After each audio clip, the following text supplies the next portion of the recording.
दोस्तों, कई सारे ऐसे देश हैं जो गाजा के अंदर अपनी सेना को भेजकर गाजा के लिए इजराइल के खिलाफ लड़ना चाहते हैं। लेकिन दिक्कत यह है कि गाजा तक पहुंचे कैसे?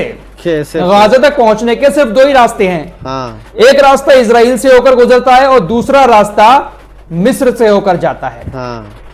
और मिस्र किसी भी देश की सेना को अपने देश से होकर गाजा के अंदर जाने की इजाजत नहीं दे रहा है। यमन पहले कितनी बार कह चुका है कि आप हमें रास्ता दें, हम अपने कई हजार सैनिकों को गाजा के अंदर भेजने के लिए तैयार हैं। लेकिन मिस्र साफ इनकार कर देता है। वैसे तालिबान ने भी कहा था कि हम अपने लड़ाकों को भी गाजा के अंदर भेजने के लिए तैयार हैं। मिस्र हमें रास्ता नहीं दे रहा। अब अल्जीरिया के राष्ट्रपति ने साफ तौर से इस बात को कह दिया है कि गाजा में लड़ाई लड़ने के लिए हमारी सेना पूरी तरह से तैयार है। हम मिस्र से कहेंगे कि हमें गाजा में जाने का रास्ता दें, इजाजत दें। ये किसी ऐसे वैसे नेता ने बात नहीं कही है, बल्कि अल्जीरिया के राष्ट्रपति ये बात कह रहे हैं कि हमारी सेना गाजा में जाने के लिए पूरी तरह से तैयार बैठी है। कम से कम इन देशों की तरफ से ये बातें कही तो जा रही हैं, लेकिन गाजा के आसपास के जो लोग हैं वो धमकाने के लिए भी इजराइल से यह बात नहीं कहते हैं कि हम अपनी सेना को गाजा में उतार देंगे। ना तो कभी मिस्र की तरफ से यह कहा गया और ना ही कभी जॉर्डन की तरफ से कहा गया। अल्जीरिया एक ऐसा देश है जो कितनी बार यूनाइटेड नेशंस में भी इजराइल के खिलाफ प्रस्ताव लेकर आया है। अल्जीरिया खुलकर गाजा के साथ है, साफ कह दिया है कि अपनी सेना को भेजने के लिए तैयार है। हमारी सेना तैयार बैठी है। ये कोई संगठन नहीं है, कोई ऐसे वैसे कोई नेता नहीं है। एक देश के राष्ट्रपति और अपने देश की सेना को गाजा में भेजने की बातें कर रहे हैं। लेकिन मिस्र रास्ता नहीं देगा। विदेश मंत्री एंटनी ब्लिंकन, आपको कल ही बता चुका हूं कि तेल अवीव की यात्रा पर आ रहा है, बहुत दिन के बाद आया है। बहुत सारी यात्राएं पहले होना थी, लेकिन ईरानी हमलों के डर से ये मिडिल ईस्ट में नहीं आया। फिलहाल ये मिडिल ईस्ट में आया और इसने इजराइल के राष्ट्रपति हारगोस से मुलाकात की। इधर ये तेल अवीव की तरफ आ रहा था, उधर इजराइल ने गाजा पर हमला कर दिया, 24 लोगों की जान चली गई। और ये यहां पर आ रहा है शांति कायम करने के लिए। शांति कायम कराने नहीं आ रहा है, बल्कि इस बात को लेकर चर्चा करने आ रहा है कि किस तरह से इजराइल के बंधकों को हमास से छुड़ाया जाए। इन लोगों को शांति से कोई मतलब नहीं है। अगर शांति कराना ही इनका मकसद होता तो $20 बिलियन की जो हथियारों की डील अमेरिका ने इजराइल के साथ किया है, साइन की है, अमेरिका कभी भी ऐसा ना करता। नहीं, हथियार जब देते रहोगे तो कैसे शांति कायम होगी भाई? कैसे होगा? फिलहाल ये यहां पर आया, उसी टाइम इजराइल ने हमला कर दिया, 40 लोगों की मौत हो गई। लेकिन अब मीडिया रिपोर्ट्स के हवाले से खबरें ऐसी आ रही है कि एंटनी ब्लिंकन ने इजराइल से साफ कह दिया कि यह आखिरी मौका है, इसके बाद बंधकों को छुड़ाने के लिए हम यहां पर नहीं आएंगे। आप अगर अभी भी किसी सौदे पर राजी नहीं होते हैं तो हमसे अब उम्मीद आप ना रखें आगे कि हम आपके लिए दोबारा यहां पर आएंगे। अमेरिका इजराइल से इस तरह की बातें कितनी बार पहले कह चुका है कि सिर्फ और सिर्फ एक नौटंकी है और कुछ नहीं। इजराइल ने लेबनान और हिजबुल्लाह के ऊपर भी अब हमले शुरू कर दिए हैं। कल हिजबुल्लाह के एक कमांडर को मार दिया, जिसकी खबर मैंने आपको दी थी। अभी कुछ देर पहले ही एक और खबर आई है, इजराइल के एक ड्रोन ने हिजबुल्लाह के एक और कमांडर को मार दिया है। हिजबुल्लाह के अल हज रडवान फोर्स के टॉप कमांडर इब्राहिम कसाव को इजराइल के एक ड्रोन ने हमला करके मार दिया है।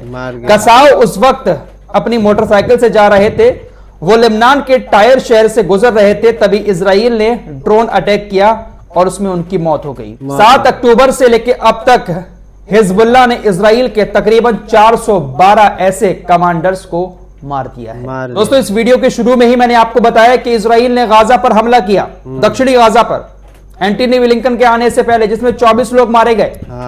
इस हमले को जायज ठहराने के लिए इजराइल की तरफ से कहा गया कि हमने हमास के 40 आतंकी ठिकानों पर हमले किए। और ये हमले हमने इसलिए किए क्योंकि हमास ने एक दावा किया कि हमने इन जगहों से इजराइल के सैनिकों को निशाना बनाया, जिसमें इजरायली सैनिकों की मौत भी हुई और इजरायली सैनिक घायल भी हुए। इसीलिए हमने 40 जगहों पर, आतंकियों के 40 ठिकानों पर हमले किए, जिसमें सैन्य भवन, हथियार डिपो और कुछ और हमास से जुड़े सामान शामिल हैं। ये लोग जब भी हमला करते हैं तो उस हमले को आतंक के खिलाफ हमला करार देते हैं। उधर तुर्की के अंदर एक इजरायली व्यक्ति को गोली मार दी गई।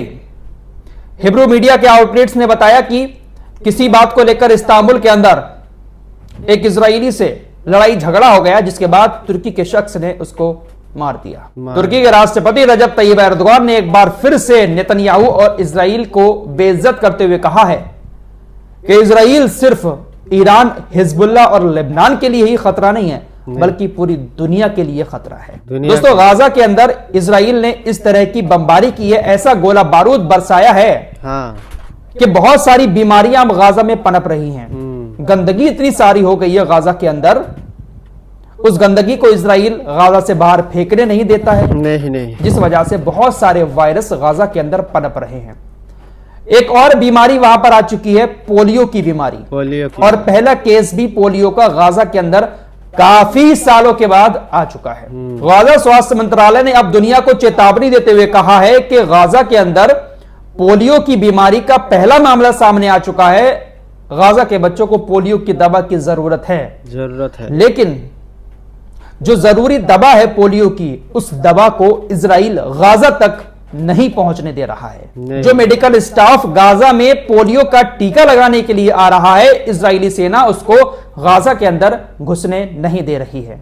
गाजा स्वास्थ्य मंत्रालय ने कहा है कि जो इजराइल गाजा के बच्चों को खाने के बिना भूख से मारता हो, वो कभी भी पोलियो के टीके लगाने की इजाजत नहीं देगा और न ही मेडिकल स्टाफ को गाजा में आने देगा। इजराइल गाजा के बच्चों को ही मिटा देना चाहता है।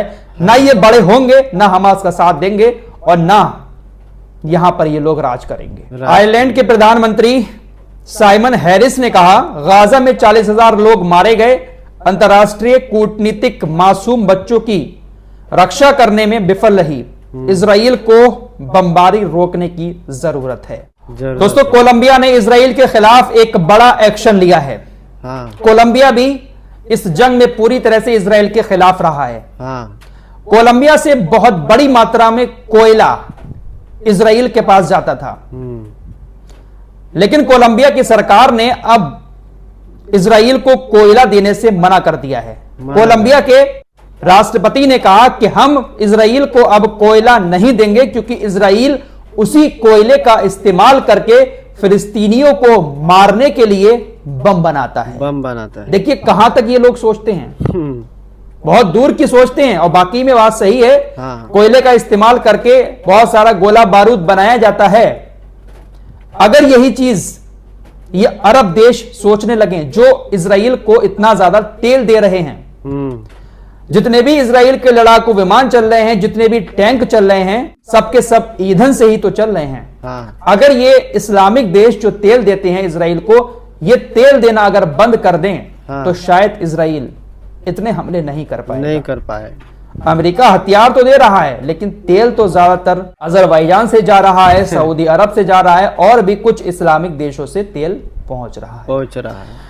फिलहाल इस रिपोर्ट में इतना ही। कुछ और खबरों के साथ जल्द हाजिर होगा, तब तक के लिए अपना ख्याल रखिएगा। दोस्तों, हमारे वीडियो पसंद आए तो फॉलो सब्सक्राइब कीजिए और साथ ही साथ शेयर भी कीजिए। मिलते हैं अगली वीडियो में, तब तक के लिए अपना ख्याल रखिए। धन्यवाद।